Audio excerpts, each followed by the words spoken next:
Can we be great again? Britain was once a great trading nation, but are we in jeopardy because of Trump's tariffs? Globalisation has become a dirty word, but the truth is, Britain invented it. Are we right to crack on with it, or should we give up, pull up the drawbridge and go home? The French continue to be blockers towards trade, and it is a problem for us, and it will be a problem in our UK-EU trade relations. The only place I'm sure I disagree with at least one of you, is on the fact we've got to deal with them anyway because they're only 20 miles away. Can We Be Great Again? This is the book by Jeremy Hunt, former Chancellor and Foreign Secretary, about why a dangerous world needs Britain.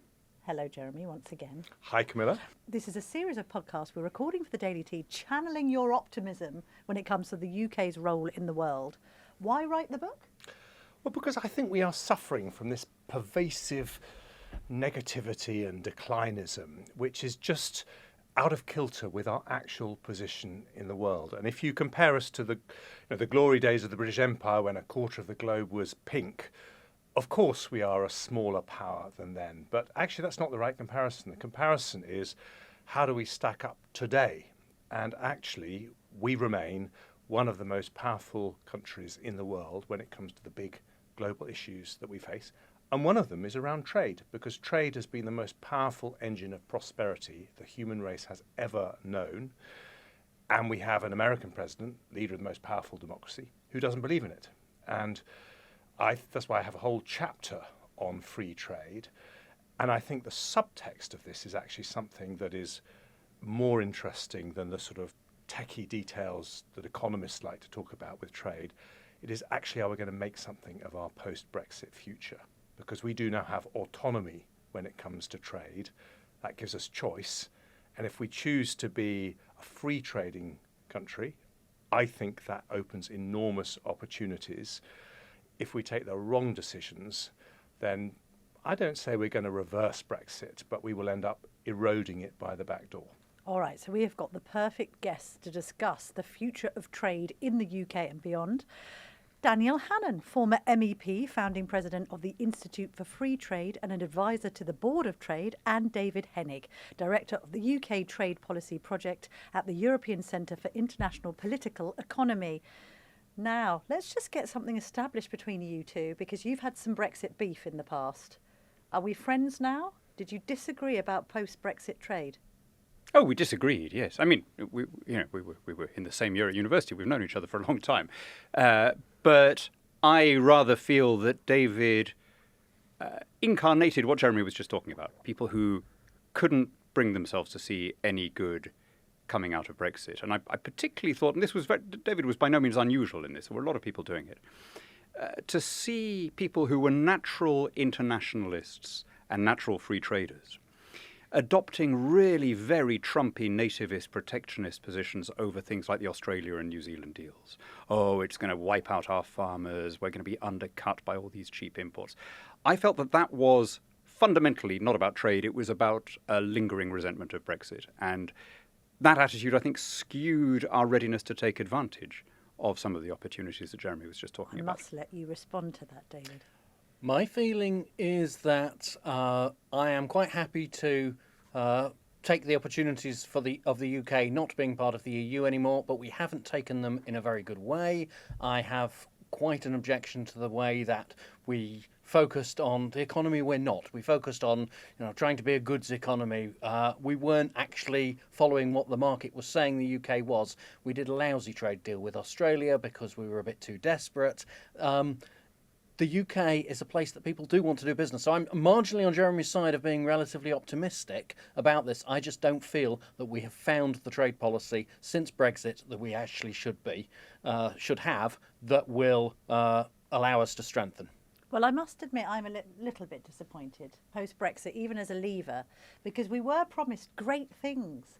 We were promised that this would absolutely revolutionise our economy, that we would be out there in the world striking trade deals left, right and centre that would be hugely beneficial to the British public.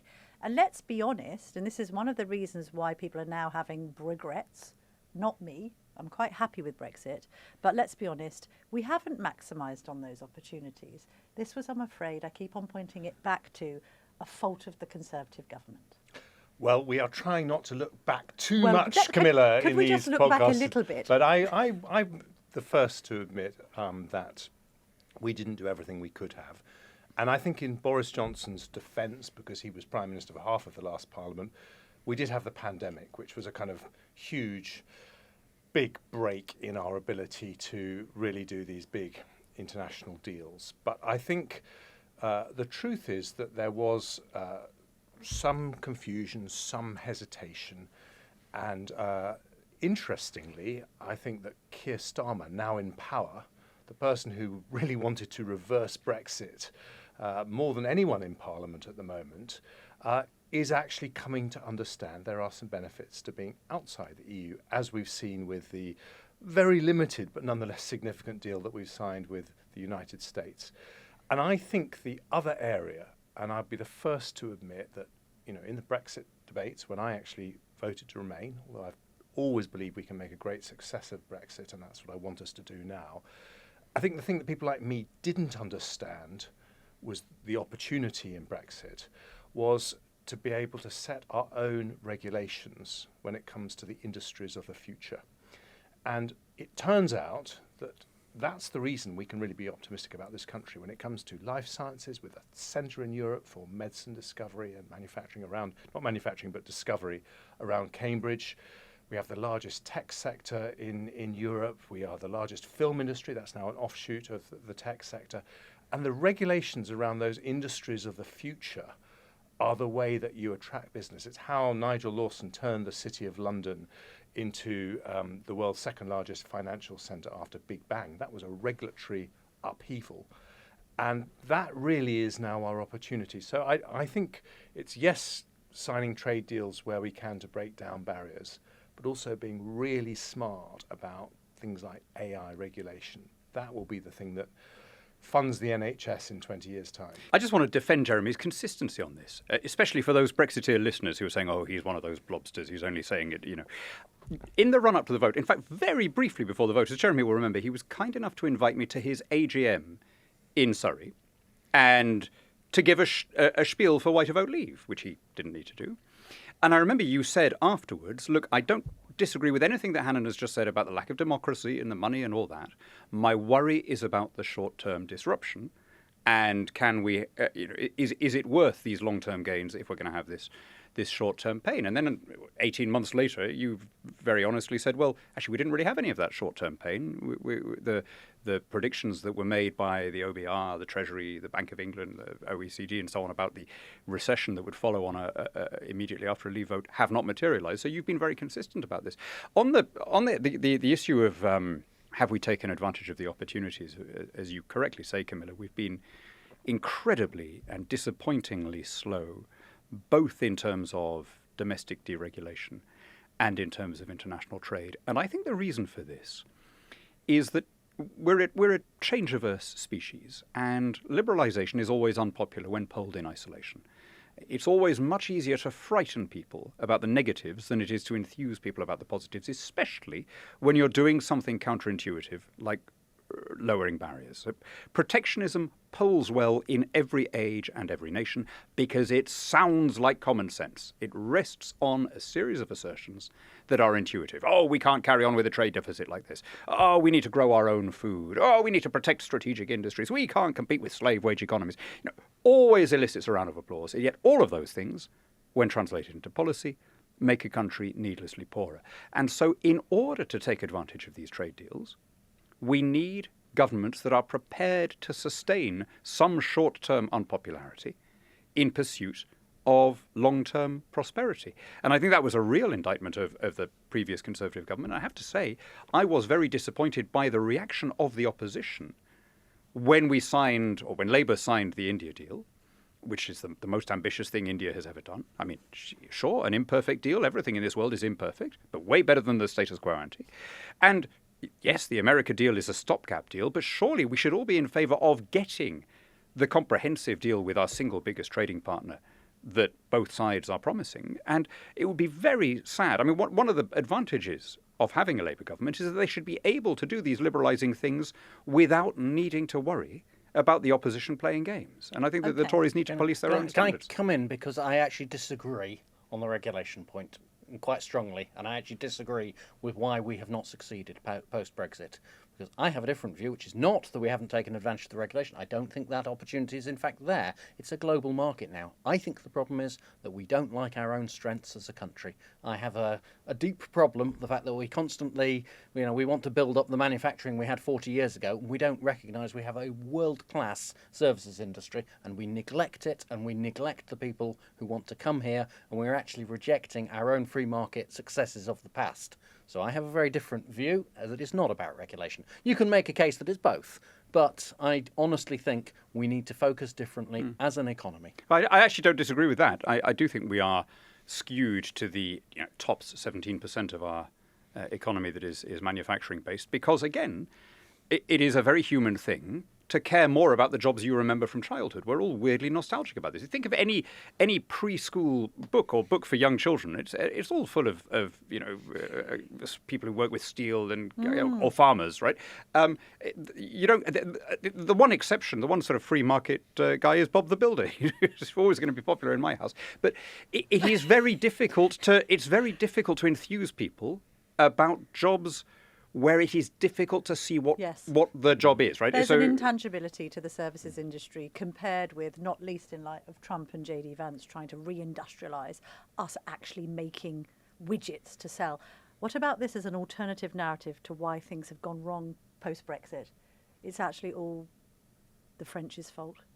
Now, I say that because Jeremy puts in this book a very good example of how difficult the French made it for the Japanese to import their own, was it video recorders, yes. Right? So this is classic example, where is it, in Poitiers, where basically they had the smallest customs office possible to process all of these video recorders coming in. It took an eternity, and a trade barrier was literally physically put up. Now, many people will argue, David, that one of the reasons why there isn't that frictionless trade, particularly when it comes to the border in Northern Ireland, is because the EU have been so difficult in their approach to Brexit, because really they've resented it from the very beginning and tried to make life inconvenient for those trading across the border.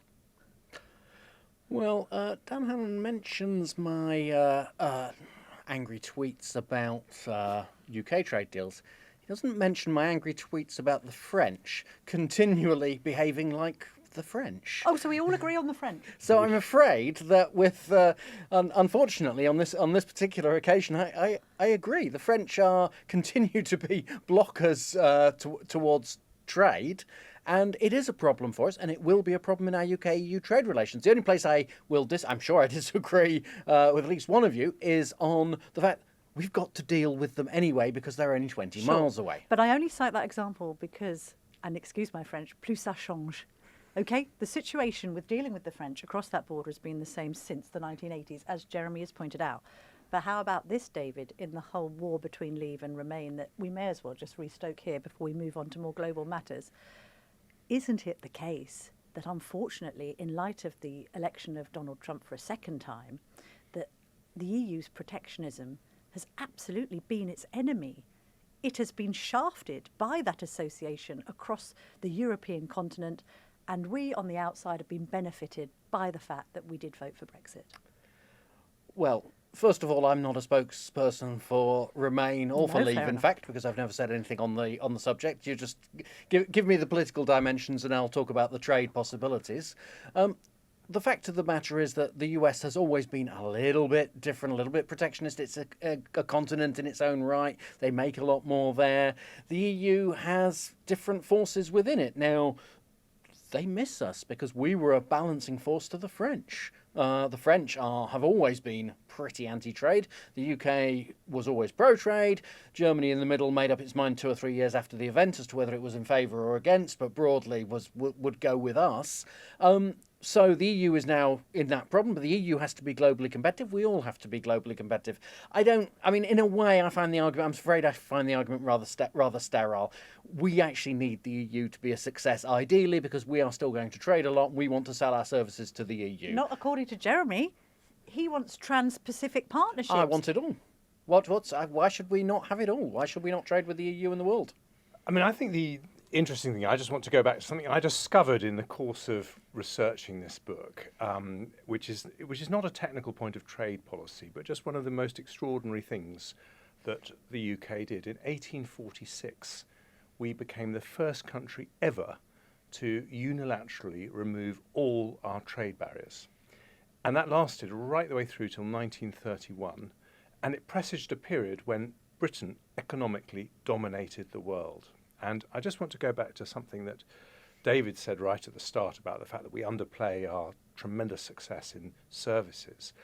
I think that's true, but what is fascinating is that the most successful parts of the British economy are the ones that are fully open to the full force of international competition. I mean, the City of London is the best example, but so is our technology industry, which is effectively part of a kind of single market with the United States, our life sciences industry, our creative industries. These are all industries where there are very few barriers to international exchange around the world, and they are ones that we excel in. So I would argue that that is also true when it comes to manufacturing. It is true, if you are a very large country like China or the United States, there is an option, as China has done, for example, to set up an electric battery manufacturing company in every province and get them to compete the hell out of each other, and only when you're ready, set them loose on the world. That isn't an option for a smaller country like us. And for us, much the best route, if we want to be internationally competitive, is to take advantage of global competition to make sure that we are the most competitive anywhere. And it's those sectors that we've done the best in. And I think, in this period where we are worrying if we can actually grow the British economy or whether we're condemned to terminal decline, actually it's time to remember something that in the 19th century we taught the world. What Jeremy says is absolutely true, but also completely counterintuitive and therefore always unpopular. If you look at the response to the stopgap deal we have with the US. It was, we're cutting our tariffs more than they are. Well, great. I mean, to anyone who understands economics, that makes us the winners, right? But that is not most people. Most people have got other things to worry about. And so it is intuitive to think that the chief gain from trade is easier exports, when in fact the real gain is cheaper imports, because that frees up your time and money as prices come down, that you then spend on other things, which is what drives growth in the whole economy. And that was indeed, as Jeremy correctly says, the lesson after the abolition of the Corn Laws and the remaining tariffs we had. It made us the richest country in the world, and the biggest gains were felt by people on low incomes because it made a bigger difference to them. But I think that has always been unpopular. The great Whig politician and Indian administrator Lord Macaulay said, free trade, the greatest benefit a government can bestow on a people, is in every country unpopular. He said that over 200 years ago, in 1824.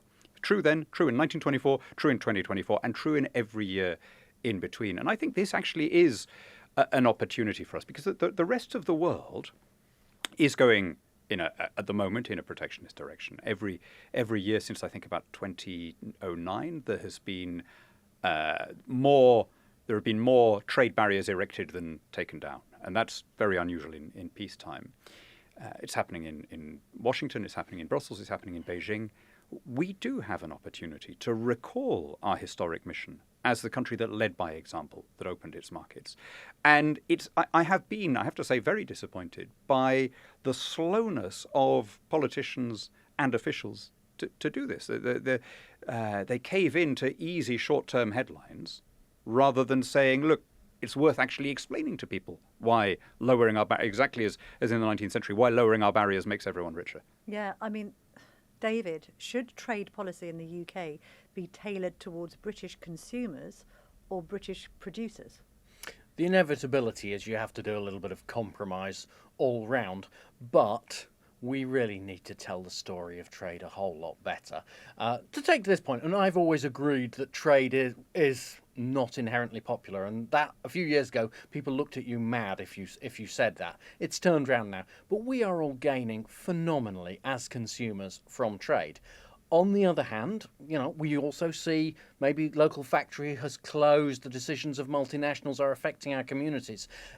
governments, politicians, and I'm the non-politician on the panel, need to explain that better. And I do think that, I'm afraid I'm looking at you slightly accusingly in both cases of saying you're not been telling that story well enough. I'll say that to the current government as well. You've got to be telling the story that we have all gained from trade. And yes, in some instances, it will mean that that factory has closed, but I'm afraid things move on. What we have to do is to think about the industries of the future. Another one that I talk about a lot is distribution and manufacturing. Distribution and logistics. That's the new manufacturing. We used to have a factory in every town. Now we have a warehouse in every town. But we don't appear to be proud of the warehouse, but we were proud of the manufacturing. Actually, I'm not sure we were proud of the manufacturing back then. I just think people are, it's the point you keep making. We have a lot of false nostalgia. There was a calculation that this was in the US, that the average full-time auto worker in Detroit in the 1950s earned slightly less than an Amazon warehouse worker now. Right? We have an absolutely false idea of what it was when we were a manufacturing. Although everything else cost less then, but yeah.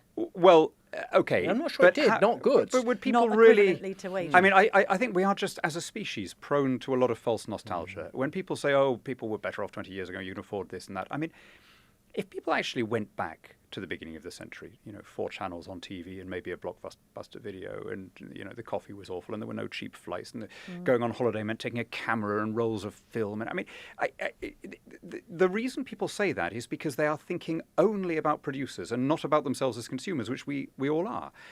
I'd love to send some of the economists who make that argument back in a time capsule to live, 3 days at the beginning of the century and then come back and tell me that nothing has got better. Yeah, I mean, maybe the availability and the price of white goods is the kind of marker for the average householder, or indeed just tech. I mean, if you think back to tech and the hi-fi of the 1980s that needed to be saved up for a year and a half, and then you think about the ease with which a young person just buys a smartphone. In fact, even today, my daughter said, "I've bought an Apple Watch." Imagine doing that when we were younger. Yes, and let me just respond to David's challenge here about telling the story better, because I think there's a particular example of where we got it catastrophically wrong. And that is the abuse that is hurled at the word globalization. Yep. And this is, I remember knocking on doors in the general election, which I managed to hold on by my fingertips to my seat in Godalming and Ash. And people would say to me, "I'm not going to vote for you because you support globalization." And I think if you... And actually, more usually it's, "You are a globalist." Yes, it's indeed. a labelling of you, which is so ridiculous. You are representing the seat where you grew up, where the seat where you're a cricket fan, you're rooted in the local country. But what they mean by that is, because you support free trade, we are assuming that you're one of those people who's only at home in Davos or in Brussels, and who somehow is a corporate suit who hates ordinary people. And that's a way of sidestepping any of the issues that you really ought to be engaging with. Absolutely. And I think the fundamental mistake in Britain, America, and actually across all the advanced democracies is not that we have embraced free trade, which, if you look around the world, when I was born, half the world was in extreme poverty, less than $1 a day income. Now it's less than 9%, and the population of the world has nearly tripled in that period. And it's an extraordinary achievement, in some ways the most extraordinary achievement of humanity, to wipe out so much poverty in such a short period of time. But where we failed is in spreading the benefits of globalization evenly across the country. And that's particularly true in the UK because of the concentration of power and wealth in London and the southeast. So you have Manchester, which is 40% less productive on average than London. Because so many more of the internationally competitive jobs are based in London with higher salaries and so on.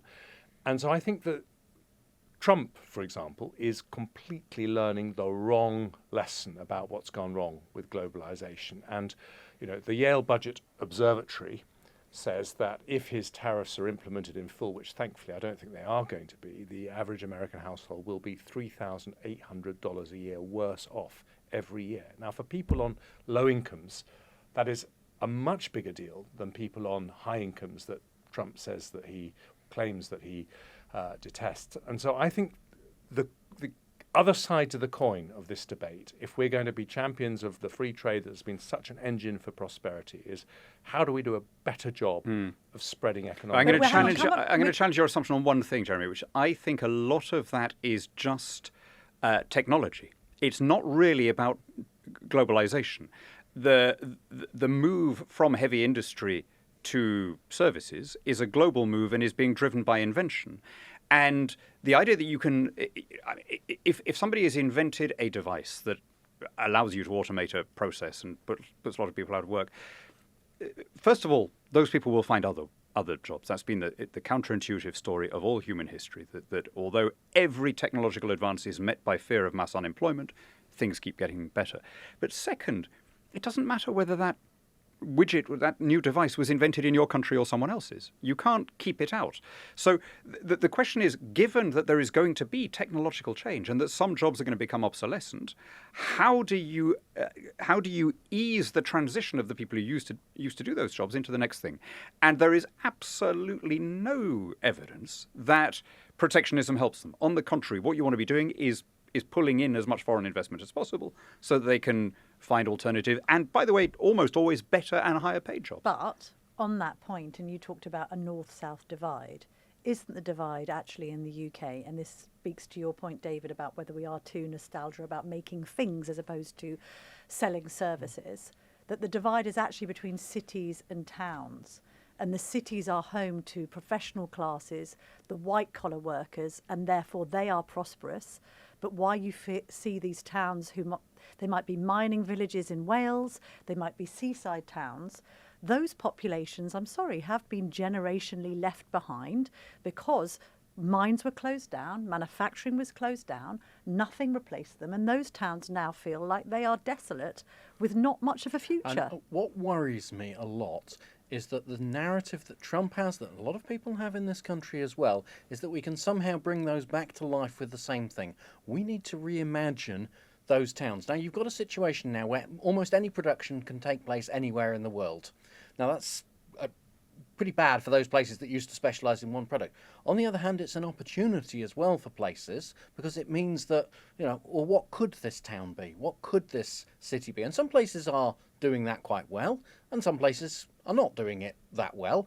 And, but what I think where we get the problem is if we think that somehow we're going to bring the factory back. You're not, and even if you did, it would probably only employ 10 people where previously it employed 1,000 because of that technology. So how do we reimagine the services? How do we reimagine that we cover the country in services? How do we measure services? I mean, this is something I've just written about. One of the things that I think reasons why people don't accept it is nobody. I think somebody mentioned the word intangible before. You mentioned it.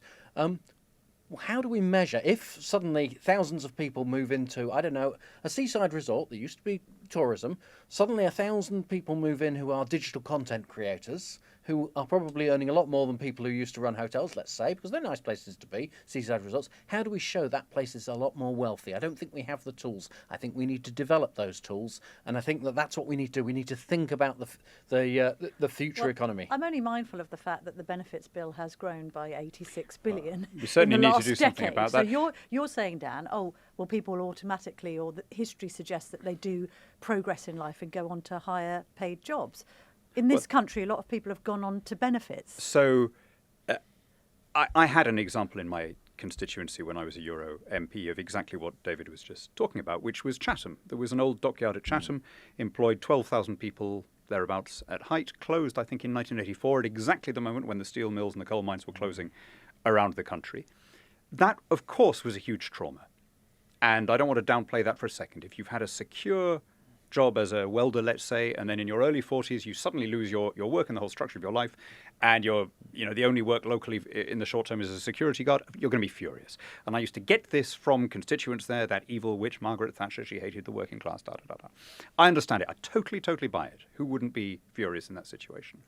But it's only fair to tell that story right through to the end. Going into the pandemic, unemployment in that constituency was 2.1%. There are now more people working there than when it was a shipyard. And what are they doing? Part of it is a university, I'm sorry to say, but and there's a little bit of sort of why are you heritage. sorry to say? I'm Universities kidding. are part of I'm this. kidding. But the biggest, the real employer there is the audiovisual sector. It's where they call The Midwife. It's where they made Sherlock, right? And so the grandsons of those guys who were bashing metal for a living are now tapping at screens. Now, my maternal grandfather was a shipyard worker on the Clyde. He had the typical unhealthy west of Scotland lifestyle. He smoked very heavily. He died when he was 61, I think, so I never met him. So I never got the chance to ask him whether he would have wanted to keep that industry going at all costs, however subsidised, however protected. But I have a pretty shrewd idea. If he could see what my cousins are doing for a living now, he would not hesitate, right? So yes, I don't want to... there is always a trauma in the transition, right? Although I will repeat that is a transition caused by technology, not by trade. But most of us are also capable of taking a longer view and wanting a better life for our children, for our grandchildren. And the countries that try to build walls around what they've got and try to halt that progress end up being needlessly poorer. The supreme example in the world of the country that has tried to produce everything itself and keep the rest of the world out is North Korea. They've elevated it to the ruling principle. It's called juche, self-sufficiency. And that is, where would you rather live? So, Jeremy, do you think that Trump's America is going to get poorer?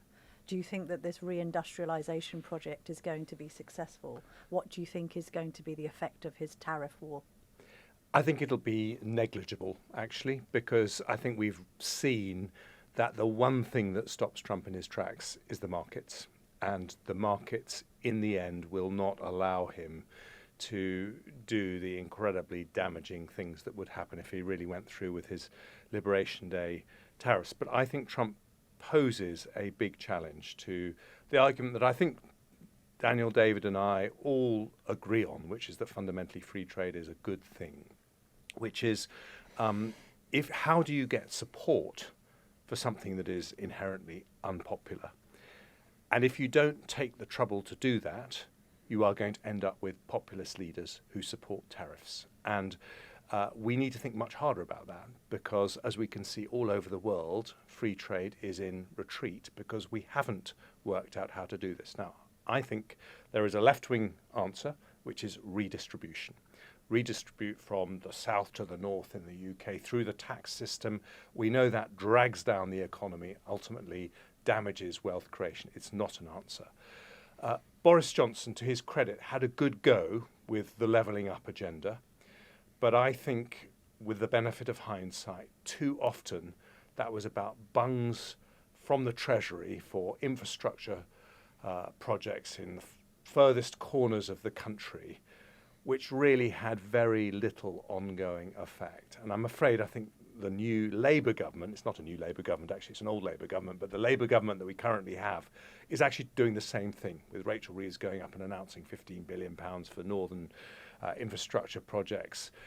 They think that will be good politically and get everyone on board. It won't. I want to suggest there's a third way, which is to dismantle the terrible centralised political structures that we have in London. I mean, Andy Burnham must be the only mayor in the Western world responsible for a city the size of Manchester who has to bang on the doors of the capital city, London, to get money for a new tram system. Anywhere else in Europe or North America, he would be able to raise the money himself, borrow the money himself, find a way to solve that problem in his own region. And I think this is a hang-up for all sorts of reasons, but it really goes all the way back to Margaret Thatcher trying to crack down on the loony left councils in the 1980s. But we've got to move beyond that now and recognise that in the end we need to set local areas free to have some control of their own economic destiny. And until we do that, we're going to continue to have this terrible divide between different parts of the country. But if the infrastructure project is a proper rail link between Leeds and Manchester, that could be wholly transformative for that part of the country. David, what's your view on what Jeremy has said, but also Trump's tariff America? So one of the good and bad things of the modern world is that most trade is carried out by large corporates. They can get round barriers. Now bad because it's actually slightly inhibiting growth. We're not getting enough challenger companies in. It's good, on the other hand, because when Trump comes in and puts in all these barriers, these large companies are working around it, or frankly, they're phoning him up and saying, I need this, otherwise I'm going to be in trouble. And it's not dragging the economy down as much as it might do either. In that sense, I'm tending to agree that Trump is not going to drag it down. Frankly, what I'm watching for, what I think you're more worried than I am, Dan, is that I'm watching for whether other countries follow Trump's lead. And thankfully, so far, I'm not seeing many that are doing so. I'm seeing that countries don't. This is not the 1930s. Most countries think this is silly. We're not going to follow Trump. But we can't quite say that because he's thin-skinned. In terms of, frankly, Leeds and Manchester, and with a slight nod, I'm afraid, towards the Treasury, which I know was your old home, I do wonder this. Look, if you arrive at Heathrow, you're getting onto the Elizabeth line, you're thinking, good city, well connected, I can invest here. Now, London doesn't need the help, frankly, because one of the reasons I think, if you look at UK film production, why is it all based around London, which is expensive? You don't have to persuade a Hollywood film star to come and spend 6 months in London. They're going to want to do that. If you get off at Manchester Airport, if you're lucky enough that the plane wasn't several hours late anyway because it's in a terrible state, frankly, the infrastructure's just not there in Manchester or to join up with Liverpool and Leeds. I'm sorry, I'm going to go back to HS2 because I know it hasn't come up yet, but frankly, how we started that with London to Birmingham and not with Leeds, Manchester, Liverpool, which is so badly in need of proper infrastructure, I don't know. But that is also what we need in order to persuade these investors who want to come to the UK, who have no problem in persuading their staff that they could live in London, but we need to persuade them that they could also base in Manchester or Liverpool or Newcastle, and not enough of them will. And, sorry, I'm coming back to a free market point of view here. They are making the decisions, not us. Google is making the decision where it's going to put its artificial intelligence and the other companies. And at the moment, we're not giving them enough reason to make it outside of London, and we need to give them more reasons. And I'm sure that strong regional mayors, I have heard this, Andy Street was having that effect in Birmingham as well. Strong regional mayors make a difference. But ultimately, the government has to let go a bit. And we all have to let go a bit. We all have to stop being so risk-averse that every time something goes wrong, we demand, what is government going to do about this? Dan, Trump's America, is it going to be an economic success? The economy grows, the price of eggs comes down, or a disaster? If he were actually to pursue the tariff policy that he wants, it would be a disaster. But I agree with Jeremy that he is unlikely to. It's worth remembering also that because the US is a very large economy, the largest in the world, trade is a commensurately smaller part of it.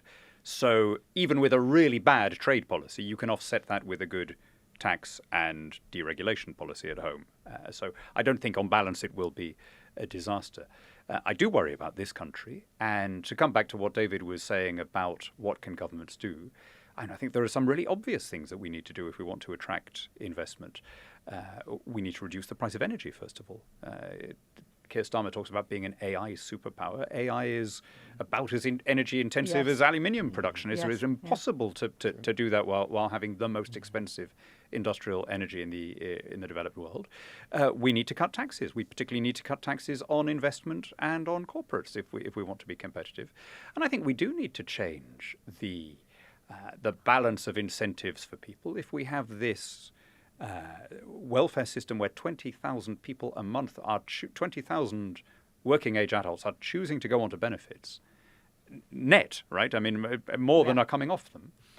Plainly, we have set the incentives in a bad way, and that is both a direct drain on the exchequer and bad for taxpayers, and also calamitous for those people. So all of those things could be fixed. But I do agree with Jeremy that I think that we need also to have a proper link between taxation, representation and expenditure at local level. And at the moment, because we have such uniquely feeble local government, people understandably treat local elections purely as a referendum on the national government. Turnout is extremely low.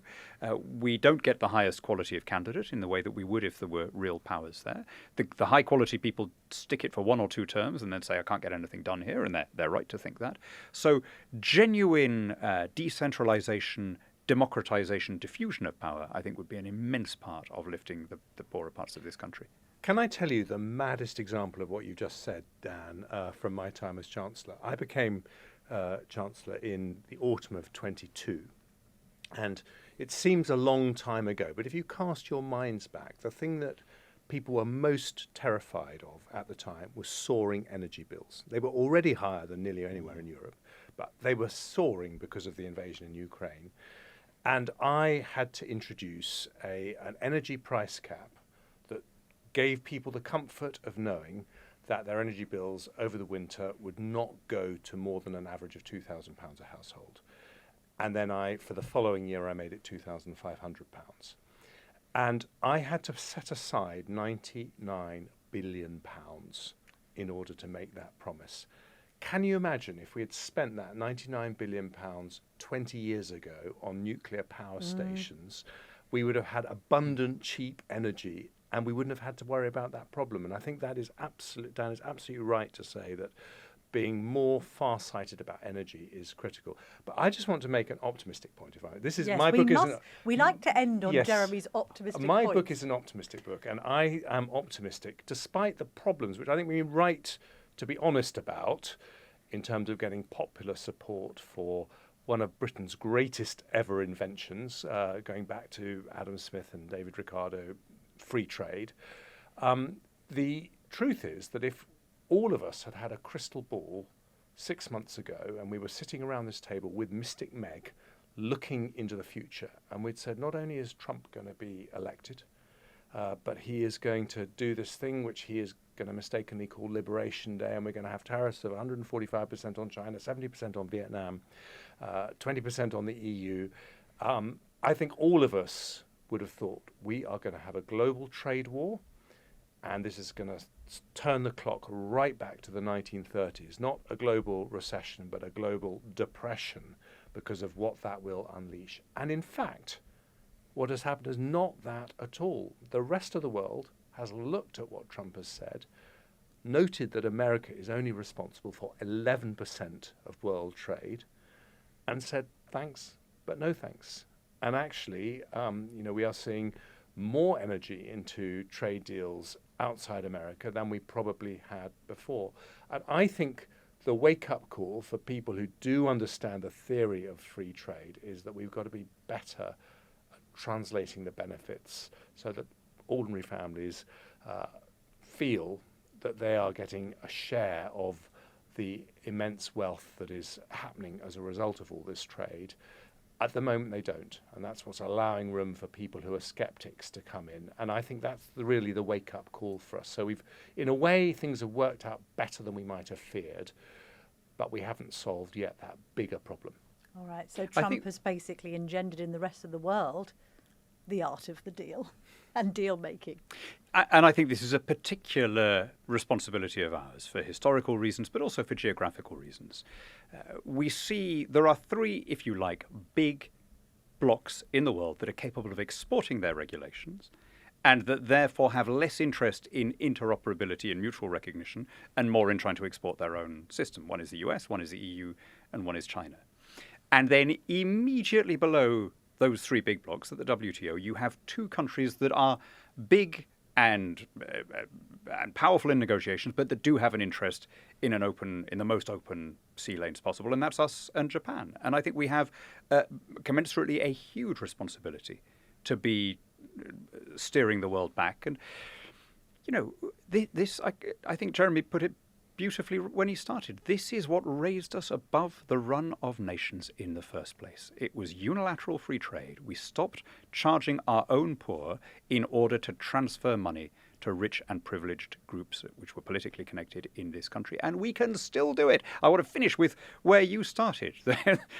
Though much is taken, much abides, and though we are not now, that strength which in old days moved earth and heaven, that which we are, we are. I'm not taking any responsibility. I just want to trade more. I thought you were going to start singing Rule Britannia then, No, David, I'm just just to going. finish No, this all sorry, off. I'm finishing. Cloak ourselves in Union flags. I'm finishing on a on a sort of very ground level view. Never mind the responsibility. Let's just trade. Let's just trade. Jeremy Hunt, David Henig, and Dan Hannan, thank you very much for joining us on this very special Daily Tea.